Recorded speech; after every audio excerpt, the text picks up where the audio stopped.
Hello and welcome to Theme Park Information. In today's show, we'll be discussing whether or not theme parks offer good value for money, whether or not they're affordable, and how you can make it cheaper for yourself. So let's get a few things straight off the bat.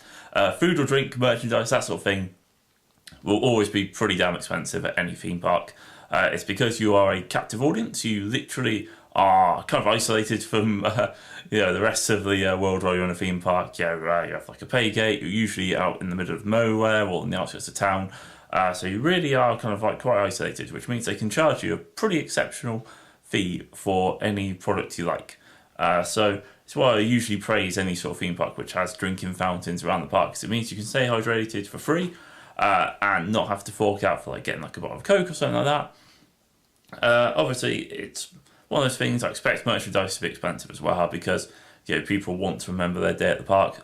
This is especially true with like on-ride photos. They tend to be pretty insanely expensive. Obviously, always look out for any sort of deal they might have. I know Portmanchora, when we went, you can get like 5 photos for like €22 and such. And obviously, when we were at the Cedar Fair parks in the US, so like Kings Island, Canada's Wonderland, and Cedar Point, they all had a photo pass included in the price, which was $44 in total, and that included as many photos as you like. So a little bit of planning ahead and thinking it through and seeing if it's going to be value for money for you. I mean, I'd also massively say it depends on the ride. So for example, if it's your first major big roller coaster, that might be worth it, but if it's just another attraction, then possibly give it a miss.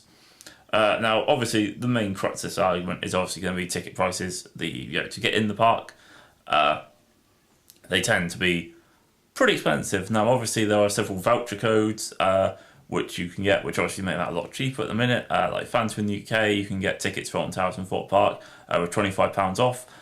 There is obviously the one with Kellogg's recently as well, where you can get an adult ticket free whenever you buy another adult ticket. So that's obviously pretty much 2 tickets for the price of one, which is great. And that could really impact your how much it costs for you to go. But let's just say, argument's sake, you haven't done any of that. You haven't booked online either, which is another top tip. If you book online, that can also usually be cheaper.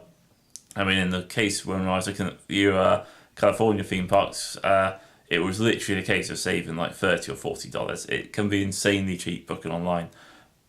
So I'd highly recommend doing that as well. But it's just to show. Let's just say you haven't done that. You haven't done any sort of planning. Let's just say as well, it's a really busy day.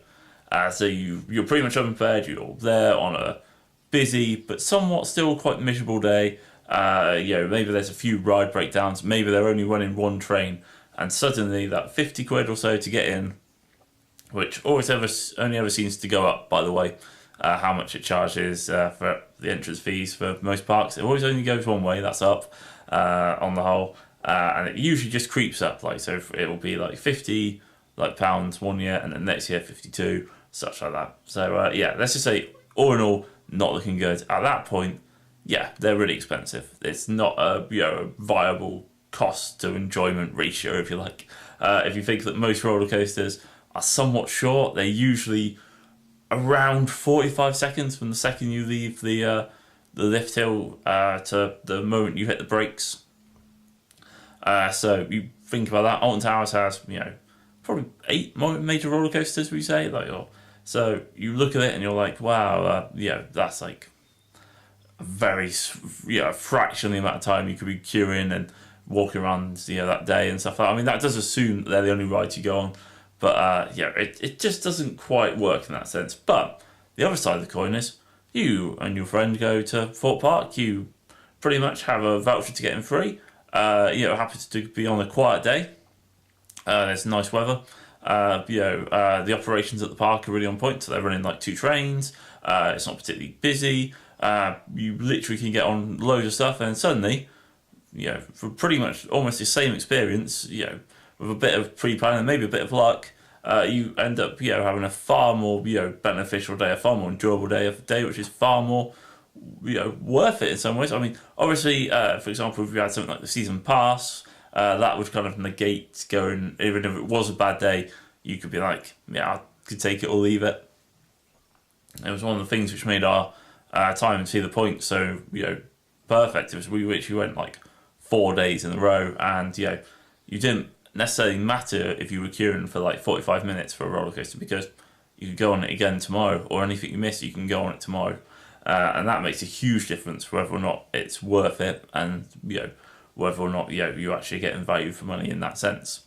Now, obviously, there is FastPass, but that is for the next video, which we'll come to then. So it does very much depend. It's very much objective to whether or not the park is running and operating at full capacity. For example, if it's raining, you won't appreciate the water rides as much.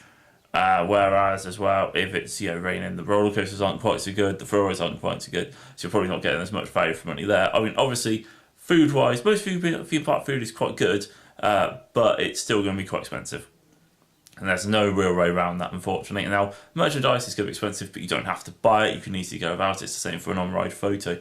You can go without it. If you're really unlucky, you'd have to pay for parking, and that's kind of unacceptable in some ways. But that's a small cost there, I think, overall.